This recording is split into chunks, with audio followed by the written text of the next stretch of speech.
शाम को 4 बजे से लेकर 7 बजे के बीच में शंकर और पार्वती के भ्रमण का समय रहता है। मेरे देवाधिदेव महादेव और माता पार्वती के भ्रमण का समय, भगवान शंकर पार्वती घूमने को निकले।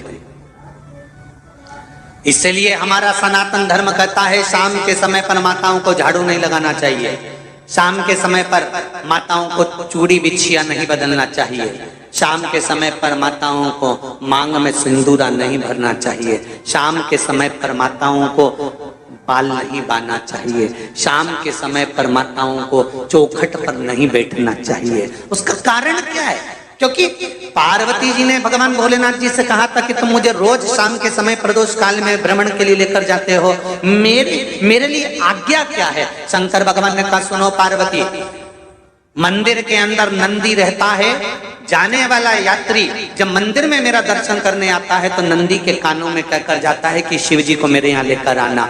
मैं नंदी के अनुसार उनके घर जाता हूँ, मेरा काम है उनका कल्याण करना और तेरा काम है उनके घर की नारी को अखंड सौभाग्यवती का वर प्रदान करना, ये तेरा काम।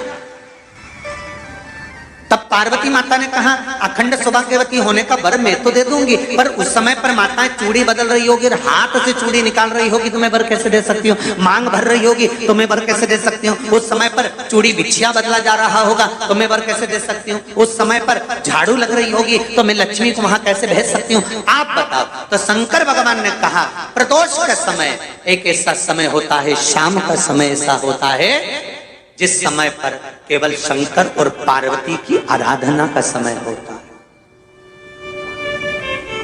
हम तो कई लोगों से कहते हैं अगर आपके यहाँ संपदा नहीं आ रही है, बहुत मेहनत कर रहे हो, फल नहीं मिल रहा, कहीं नौकरी, कहीं सर्विस या कहीं व्यापार या व्यवसाय में कहीं तकलीफ आ रही है, हम सबसे कहते हैं शाम का समय पकड़ लो, शंकर जी के मंदिर में दिया लगाना प्रारंभ कर दो। शिव मंदिर में अगर दिया नहीं लगा रहे हो तो बेलपत्री के पेड़ के नीचे दिया लगा दो। बेलपत्री और शंकर जी के मंदिर में दिया नहीं लगा रहे तो शंकर जी के मंदिर के बाहर चौखट पर दिया लगा दो।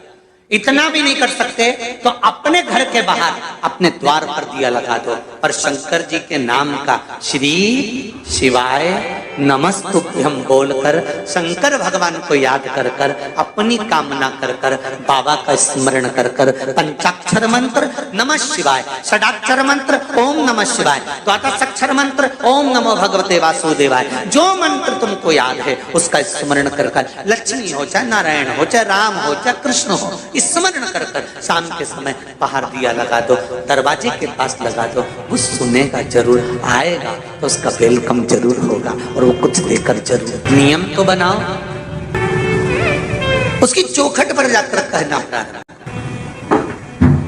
बृहस्पति महाराज ने कहा कि शाम का समय जो प्रदोष का समय होता है उस समय पर इंद्रदेव तुम शंकर जी की आराधना करो।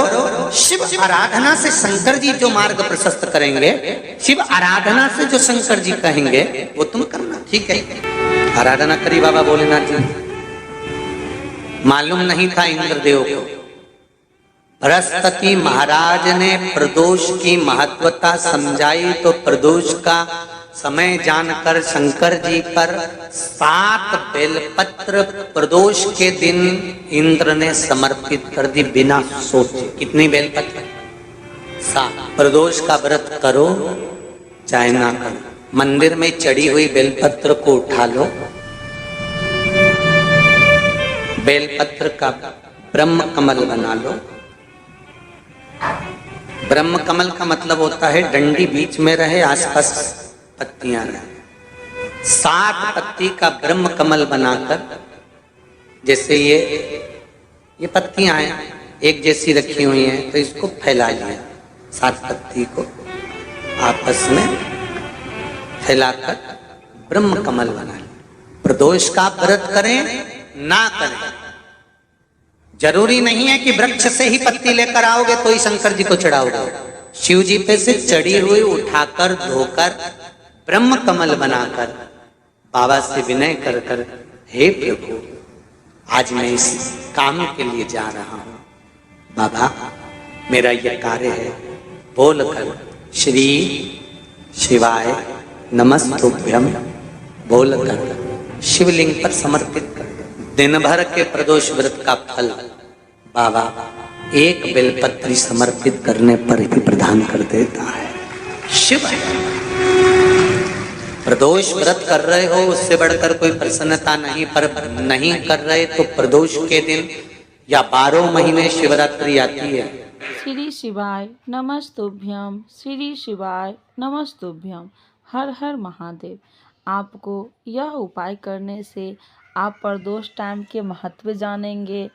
आप जानेंगे प्रदोष टाइम में क्या करना चाहिए, क्या नहीं करना चाहिए।